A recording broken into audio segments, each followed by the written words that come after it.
ಔಷಧಿ ಸ್ವಚ್ಛ ಇಲ್ಲ ರಕ್ತ ಅದು ಎಲ್ಲ ಏನಾಗ್ತದೆ ಈ ಗೋಡೆಗಳಿಗೆ ಅಂಟ್ಕೊಳ್ತಿರ್ತದೆ.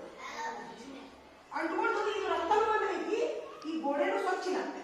ಅವಾಗ ನಮ್ಗೆ ಏನಿಲ್ಲ ಹೈ ಬಿ ಪಿ.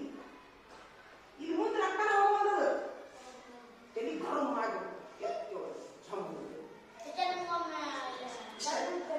ಹಾಗಾದ್ರೆ ಇದಾಗಬಾರ್ದು. ಏನ್ ಮಾಡಬೇಕು? ನಮ್ಮ ರಕ್ತ ತಡೆಯಬೇಕು. ಈಗಾಗಲೇ ತಿಂದ್ಬಿಟ್ವಿ ನಾವು, ಹೆಚ್ಚಿನ ತಿಂದ್ಬಿಟ್ವಿ, ಸಾಕಷ್ಟು ನೀರು ಕುಡಿದ್ವಿ.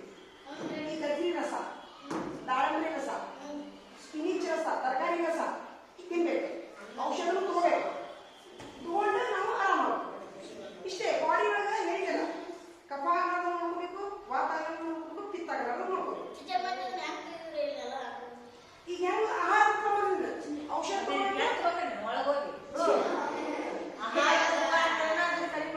ಬಸ್ಯಾ